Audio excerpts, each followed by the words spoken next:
Olá, eleitora e eleitor brasileiro. Sejam muito bem-vindos a esse canal.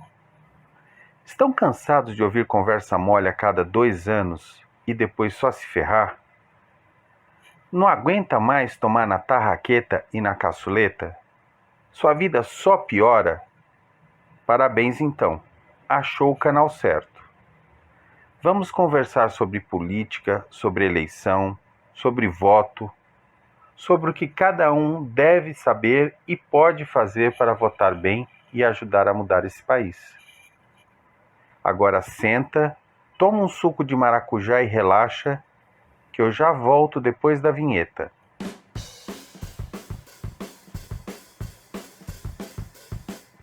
Olá, pessoal! Agora que já falamos das atividades e responsabilidades que cabem aos deputados federais e aos senadores da República, vamos tentar aprofundar um pouco mais aquelas que normalmente são consideradas as mais importantes.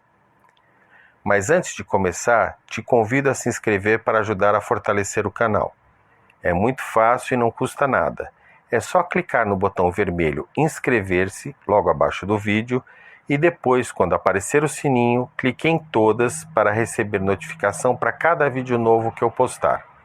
Aí você decide se quer ver ou não. Então vamos lá. Primeiramente, vamos falar sobre a elaboração, discussão e aprovação de uma lei ou a sua alteração. Tudo começa com a apresentação de um projeto de lei que pode ser proposto por um parlamentar, deputado ou senador, pelo presidente da República, pelos tribunais superiores, pelo Procurador-Geral da República e por cidadãos através das chamadas iniciativas populares, desde que atendam às regras definidas. A Lei da Ficha Limpa e o pacote anticorrupção são 2 exemplos de leis propostas por cidadãos através das iniciativas populares, muito embora tenham sido encampadas por parlamentares ao chegarem ao Congresso Nacional. A proposta, com a sua devida justificativa, começa então a tramitar e o primeiro passo é ser examinada por comissões temáticas, compostas por um pequeno grupo de parlamentares que vão verificar se a proposta tem condições de prosseguir como está, se deve sofrer modificações ou ser rejeitada. Tudo isso com base na Constituição Federal. Esse grupo também analisa se a proposta tem mérito, se já não existe outra lei que trate do mesmo assunto e se existe dinheiro para executar o que está sendo proposto. Caso todas essas condições sejam atendidas, as comissões aprovam o prosseguimento do projeto de lei para a votação em plenário. A tramitação do projeto pode começar pela Câmara dos Deputados ou pelo Senado Federal. Aprovada por uma das casas, segue para a outra para que seja revisada e decidam se deve também ser aprovada com ou sem modificações ou reprovada. Caso hajam modificações, o projeto volta para a casa que iniciou a tramitação para que decidam se mantém as modificações da casa revisora ou restituem o texto enviado originalmente. Projetos de lei ordinária, ou seja, que não alteram a Constituição, para serem aprovados devem atender à seguinte regra: deve haver em plenário, no mínimo, a metade dos parlamentares, que no caso da Câmara dos Deputados são 257 deputados e no Senado Federal 41 senadores. Atingido esse quórum, que quer dizer a quantidade de pessoas presentes, o projeto de lei pode ser votado e, caso consiga a maioria simples dos votos, que é a metade mais um dos presentes, a lei está aprovada naquela casa. Projetos de lei que alteram a Constituição Federal, para serem aprovados, devem seguir outra regra. Nesse caso, é necessária a aprovação da maioria absoluta dos membros de cada casa, ou seja, 3/5, que na Câmara são 308 deputados e no Senado 49 senadores, por votação em 2 turnos. Dessa forma, é muito mais difícil aprovar uma emenda constitucional do que uma lei ordinária. Outra atribuição importante do Congresso Nacional é o processo de destituição, impedimento ou impeachment, que pode vir a tirar do cargo, em pleno exercício da função, o presidente da República, ministros de Estado e do Supremo Tribunal Federal e o Procurador-Geral da República, no âmbito federal, bem como governadores e prefeitos no âmbito estadual e municipal, respectivamente. O pedido de impedimento baseia-se na Constituição Federal e, mais especificamente, no artigo 85, que cita, entre outros, atos que sejam contra o exercício dos direitos políticos, individuais e sociais, a lisura administrativa, a segurança do país, o cumprimento da lei orçamentária, o cumprimento das leis e decisões judiciais.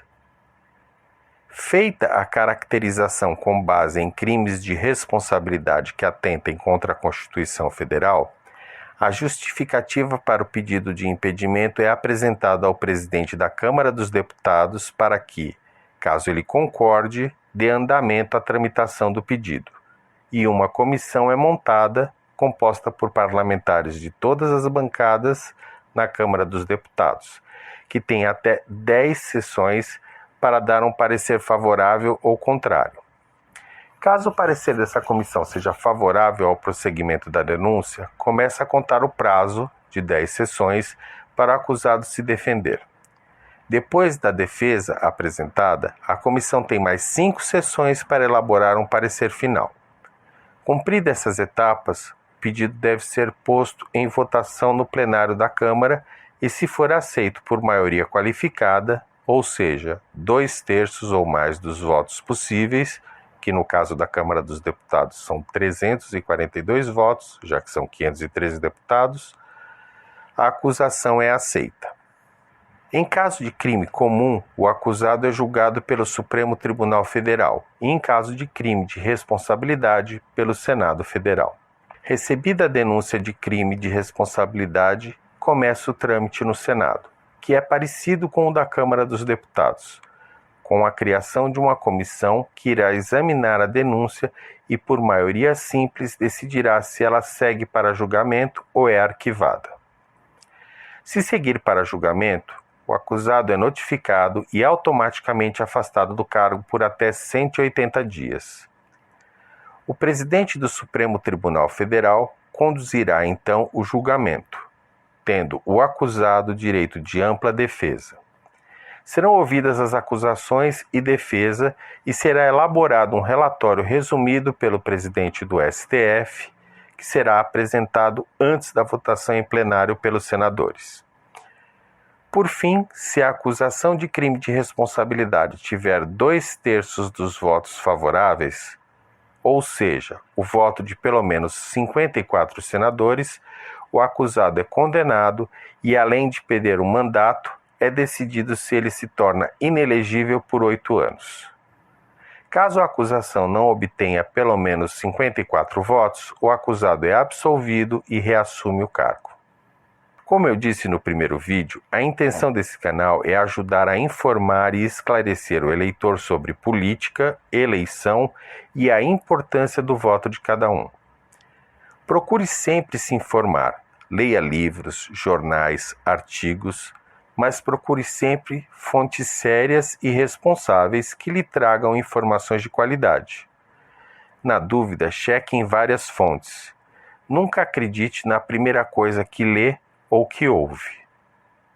Se estiver gostando do conteúdo, deixe um joinha, compartilhe esse vídeo nas tuas redes sociais, comenta com os amigos, isso ajuda muito o canal a crescer.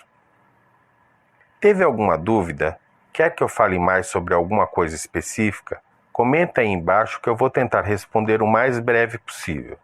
No próximo vídeo vou encerrar por hora a conversa sobre o Poder Legislativo Federal, tratando de um assunto que promete chamar a atenção nessa semana: a sabatina de indicados a cargos públicos no Senado Federal.